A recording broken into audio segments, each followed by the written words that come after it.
Енді осы қадір түні қандай адамдардың құлшылығы қабыл болмайды?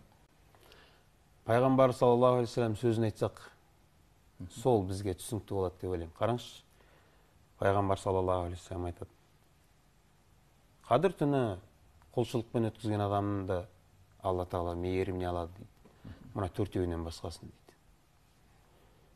Арақты жақсы көретін адам дейді. Бұл деген сөз, қараңыз, жақсы көретін адам дегенде жүрегіне байлап алған адам дейді. Кейбір адамдар болады, арағын ішіп қояды да, бірақ кейін өкініп жатады. Ол емес. Бұл адамды ораза ұстайды ол адам. Бірақ қараңыз, өзі айтады: оразадан кейін, Құдай қаласа, айттан кейін 100 грамм тартамыз ғой деп, өзінің тастамайтынына көз жеткен адам, арақты жүрегіне байлап алып, болды мен тастамайым деген адам бар ғой, осы адам дейді. Бұның бұл түндегі құлшылығы пайда бермейді. Екіншісі, ата анасына жақсылық жасамаған адам бар ғой, оның құлшылығы пайда бермейді дейді. Өйткені Алла тағала Аллаға бойұсынудан кейін үлкен қатты ескертіп айтқан нәрсе ата анаға жақсылық істеу болатын. Осыны ғалымдарымыз айтады: енді олардың бізден разы емес екенін қалай білеміз деген кезінде, ата ана іштен шыққан шұбар жылан деп адамды кешіре береді баланы.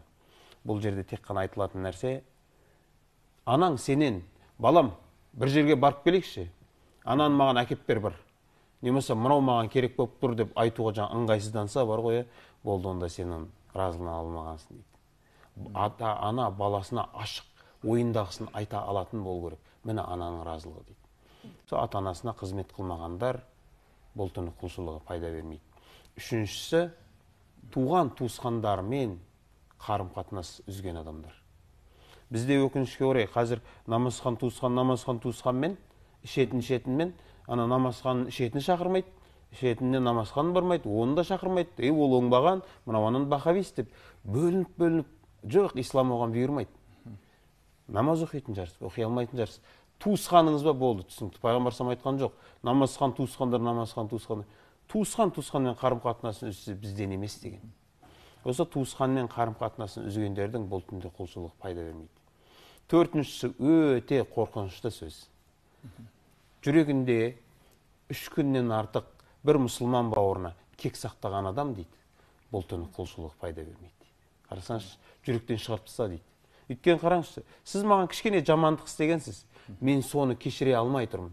Алла тағалаға үлкен күнәларымды кешіруін үміттенемін да. Қараңызшы. Ал сіз менен кешіруімді үміттенбейсіз деген сияқты, жүрегінде кегі бар адамның құлшылықтары пайда бермейді.